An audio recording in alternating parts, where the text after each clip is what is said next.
여러분 안녕하십니까? 뉴스투데이 제주입니다. 코로나19 사태로 가장 큰 어려움을 겪고 있는 사람들, 중국 현지에 살고 있는 우리나라 교민들일 텐데요. 전염병의 공포와 고립됐다는 외로움 속에서 힘겹게 하루하루를 보내고 있는 상하이 제주도민들의 이야기를 조인호 기자가 들어봤습니다. 코로나의 공포가 밀려오면서 인구 2,400만 명의 상하이는 유령 도시로 변했습니다. 교민들이 모여 사는 한인촌 거리도 무서울 정도로 고요한 적막함에 휩싸였습니다. 바이러스의 공포로 인한 불안함이 제일 크죠.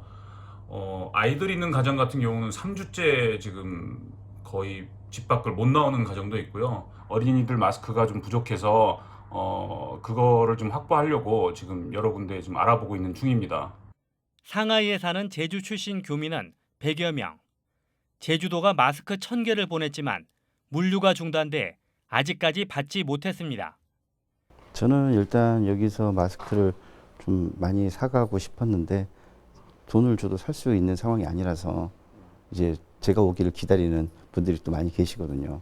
마스크 몇 개 가지고 올 수 있을까 궁금해하시는 분들도 많이 계시고요. 경제 활동이 중단되면서 교민들의 생업도 큰 타격을 입었습니다. 지금 한 달째 판매도 안 되고 수입도 안 되고 현재 물류까지도 안 되고 있어서 유통이 안 되고 있는 상황이기 때문에 좀 많이 힘든 편이죠. 이번 주부터는 제주와 상하이를 오가는 항공 노선이 완전히 끊깁니다. 언제쯤 재개될지 지금은 기약하기 어렵지만 그때를 위해서라도 중국과 중국인에 대한 지나친 혐오는 자제해달라고 교민들은 이야기합니다. 우한에 있는 대한민국 국민들을 구출하는데 1차 수송할 때 굉장히 많은 반대가 처음에 있었죠. 저희도 똑같은 이제 그런 경우가 있었을 때 만약에 국외에 돌아가는데 그런 처지에 있다면 저희도 굉장히 슬펐을 것 같습니다. 사실은 이제 이것이 언젠가는 끝날 거고 이 끝난 이후에 다시 한국과 중국의 교류가 이제 다시 시작이 될 텐데 특히 제주의 중국인들 많은 중국인들을 좀 잘 위로해 주시는 것이 어떻겠나 하는 바람입니다. MBC 뉴스 조인호입니다. 코로나19 유사 증상자가 격리되거나 확진자가 입원하면 생활비를 지원받을 수 있습니다. 제주도는 중앙사고수습본부의 지침에 따라 코로나19로 14일 이상 격리되면 한 달에 45만 원을 지급하고 가구 구성원 수에 따라 최대 145만 원까지 지원하기로 했습니다. 제주도 내 생활비 지원 대상은 지금까지 12명으로 귀국 뒤 확진 판정을 받은 중국인 접촉자 16명에 대해서도 생활비 지급을 고려하고 있습니다. 국회의원 예비 후보를 소개하는 나는 예비 후보다 순서입니다. 오늘은 제주시 을 선거구에 출마하는 더불어민주당 부승찬 후보를 김항섭 기자가 만나봤습니다. 저는 국회의원 예비후보 부승찬입니다.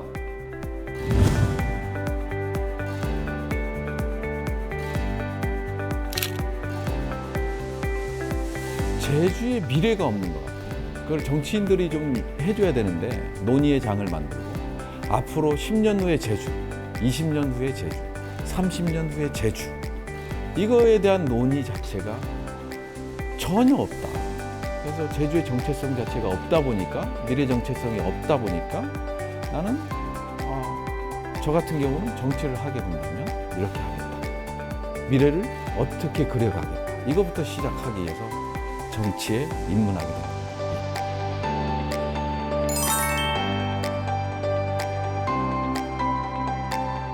저는 이제 환경 인프라 기금을 조성하겠다라는 공약이 가장 핵심인 것 같아요. 제주도는 어떻게 됐습니까? 환경 문제, 쓰레기, 교통사고 이런 것들을 제주도민들이 다 분담하지 않습니까? 그래서 입도객들한테 돈을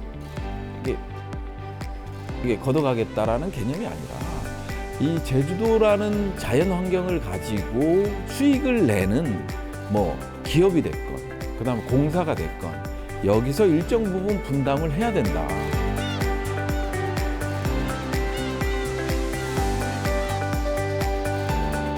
꼭 이겨야 직성이 풀리는 그런 게 있어요. 그래서 군 생활할 때도 그랬거든요. 어떤 목표가 있으면 정말 이기고 인정받기 위해서 노력을 했습니다. 인정받고 싶고 그러면 그 인정을 위해서는 끝까지 갑니다. 정치도 마찬가지인 것 같아요. 제가 생각하는 정치도 제가 도민만 생각하면서 간다면 반드시 힘찬 변화로 새로운 제주를 만들 수 있지 않을까.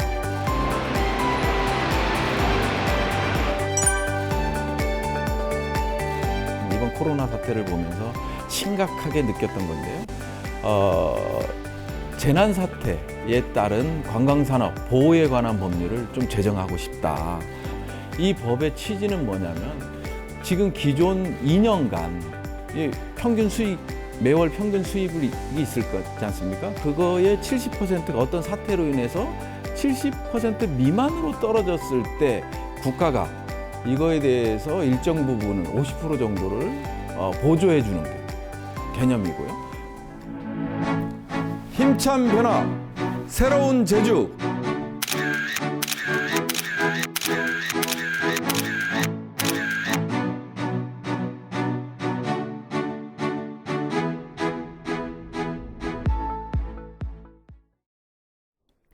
사용기간을 넘긴 낡은 수도관이 7%에 이르러 누수율을 높이고 있다는 지적이 나왔습니다.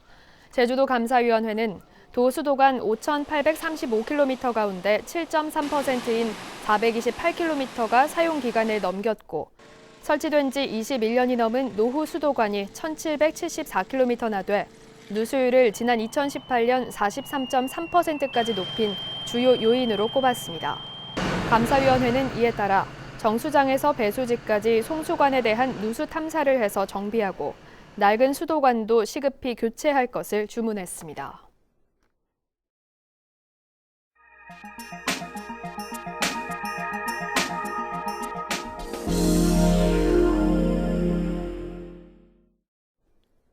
농민이 키운 과일을 개인별로 시장에 내놓기보다는 몇몇이 모여 브랜드를 만들어 판매하는 사업이 성과를 거두고 있습니다.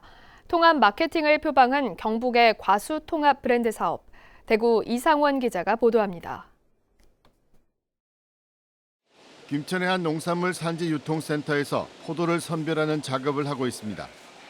무게와 당도 검사를 통과한 포도는 경상북도 과수 통합 브랜드 데일리 상표로 출하됩니다. 데일리 브랜드는 포도와 사과, 복숭아, 자두까지 4개 품목으로 경북 16개 시군 50개 산지 유통센터에서 출하돼 전국은 물론 해외까지 수출됩니다. 경상북도 과수 통합 브랜드 데일리는 지난해 700억 원 가까운 매출을 올려 브랜드 통합 사업을 시작한 지 4년 만에 매출이 3배 이상 성장하는 성과를 거두었습니다. 데일리를 포함해 경상북도 각 시군별로 추진하는 과수 통합 브랜드 사업은 사업 첫 해인 2014년 1,324억 원의 매출을 올린 뒤 지난해 5천억 원을 넘겨 매년 70%가 넘는 가파른 성장세를 기록하고 있습니다. 유능한 강사들을 초빙해가지고 우리 농민들한테 많은 교육을 통해가지고 농민들도 예전보다는 신지식으로 인해가지고 품질 향상이 많이 돼가지고 좀 좋은 가격을 받은 것 같습니다. 각 산지별로 아니면 농협별로 경쟁이 이제 눈에 보이지 않는 경쟁이 있었습니다. 하지만 도단위 통합 브랜드를 사용함으로써 규모화하면서 이제 대형 유통업체들하고 이제 경쟁력도 좀 더 높아지고. 경상북도는 앞으로 통합 마케팅 조직의 기능을 강화해 참여 농가를 늘려나가고 과수 브랜드 품목도 확대해 나가는 등 농산물 유통 구조를 개선해 농가의 경쟁력을 높여나갈 방침입니다. MBC 뉴스 이상원입니다. 복잡한 행정 업무를 보려면 여러 번 관공서를 찾아 상담을 하고는 하죠. 강원도 영월에서는 초고령화 시대에 맞춰 이런 민원을 상담 한 번에 처리할 수 있는 행정 서비스가 시작됐습니다. 원주 황구선 기자가 보도합니다. 노령 인구가 전체 인구의 20%를 넘어선 초고령 사회 영월구는 어르신들이 여러 번 행정부서를 찾는 불편을 겪지 않도록 올해부터 원스톱 민원행정 서비스를 실시합니다. 말 그대로 한 번 군청을 찾아 상담하면 한 방에 민원 업무가 처리되는 제도입니다. 복지와 세금, 인허가 업무 등 6개 부서, 100여 명의 공무원이 종합민원실에 새로 배치됐습니다. 저희는 그 지적에 대해서 잘 모르는데 계장님께서 잘 설명해 주셔가지고 아주 고맙네요. 부군수가 민원조정관으로 2개 이상 부서가 처리해야 하는 민원의 주무부서를 지정하고 담당 업무가 아닌 민원을 접수한 경우에는 부군수에게 보고 후 해당 부서로 전달해 고질적 행정관행인 부서 간 떠넘기기를 차단할 방침입니다. 올해는 모든 민원을 한 번의 방문으로 완료하는 내실 있는 원스톱 민원 정착을 위해서 최대한 노력하겠습니다. 빠르게 서류를 뗄 수 있는 무인 민원 발급기를 2배 이상 확충하고 업무를 떠넘기다 적발된 공무원은 포상 점수에서 5점이 감점됩니다. 신속 허가 처리과도 신설돼 건축 인허가뿐 아니라 준공 허가까지 한 번에 처리합니다. 올해부터는 친절 공무원 가운데 친절 왕을 가려 뽑는 포상 제도도 만들어 공무원들이 민원 상담 업무에 전념할 수 있도록 할 계획입니다. MBC 뉴스 황구선입니다.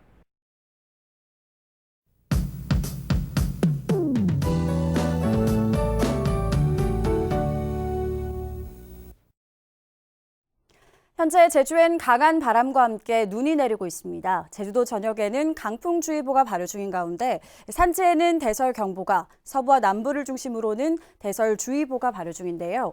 내일 아침까지 산지에는 최대 30cm의 많은 눈이 오겠고 중산간에는 5에서 10, 해안 지역을 중심으로는 1에서 5cm가량의 눈이 내려 쌓이겠습니다. 많은 눈이 내리는 만큼 시설물 관리 잘 해주셔야겠고요. 사전에 월동 장비를 갖추고 안전 운전하셔야겠습니다. 오늘 찬바람이 불면서 미세먼지 농도는 보통 수준 보이겠지만 오후부터는 황사 영향으로 일시적으로 나쁨 수준 보이겠습니다. 여기에 찬 공기가 남하하면서 기온이 큰 폭으로 떨어지겠는데요. 예년 이맘때보다는 무려 6도가량이나 낮겠고 바람이 강하게 불면서 기온이 큰 폭으로 떨어지겠습니다. 제주시를 기준으로는 아침 체감온도가 0도에 그치겠는데요. 건강관리 잘 해주셔야겠습니다. 다음은 자세한 지역별 날씨입니다. 현재 기온 북부가 3도, 서부와 남부 동부가 2도를 보이고 있습니다. 낮 최고 기온은 남부가 6도, 북부와 서부가 5도, 동부가 4도로 예상됩니다. 현재 도서 지역엔 강풍특보와 대설특보가 발효 중인 가운데 오늘 눈이 오겠고 기온은 3도 선에서 출발하고 있습니다. 남부를 제외한 제주도 전해상과 남해 서부 먼바다에는 풍랑경보가 발효 중입니다. 바람이 매우 강하게 불겠고 물결도 최대 5m까지 매우 높게 있는 만큼 해상 안전사고에 유의하시기 바랍니다. 오늘 아침 제주공항엔 눈이 내리고 있고요. 윈드시와 함께 강풍특보가 발효 중입니다. 강풍으로 인해서 항공기 연결편에 차질이 있을 수 있겠는데요. 항공편 운항 정보를 확인해 주시는 게 좋겠습니다.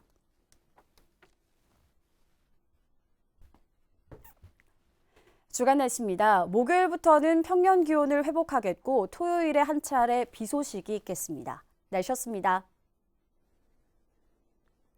제주도 내 외국인 소유 토지가 지난해에 비해 줄어든 것으로 나타났습니다. 제주도에 따르면 지난달 말 기준 외국인이 소유한 제주 지역 토지는 14,000여 필지, 2,200여만 제곱미터로 지난해 같은 기간보다 1.19% 감소했습니다. 국적별로는 중국인의 소유가 981만여 제곱미터로 외국인 소유 토지의 43%를 차지했습니다. 제주도는 외국인 투자 부진과 함께 도내 부동산 경기 침체로 외국인 소유 토지 면적도 감소한 것으로 분석했습니다. 제주 지역 주택 분양 시장에 대한 전망이 여전히 얼어붙은 것으로 나타났습니다. 주택산업연구원에 따르면 이달 제주 지역 분양 경기 실사지수 전망치는 73.6으로 전달보다 25.8포인트 상승했지만 전국에서 가장 낮은 수치를 기록했습니다. 분양 경기 실사지수 전망치는 분양 여건을 종합적으로 판단한 지표로 100 미만이면 전망이 부정적인 것을 의미합니다. 제주도 내 어린이집 보육료 한도액이 인상됩니다. 제주도는 최근 보육정책위원회를 열어 올해 국공립 어린이집 보육료 한도액을 나이에 상관없이 22만 원으로 지난해보다 2만 원 올렸습니다. 또 민간 어린이집인 경우 만 3살은 30만 3천 원, 만 4살과 5살은 29만 5천 원으로 각각 7% 오릅니다.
뉴스투데이 제주를 마치겠습니다. 여러분 고맙습니다.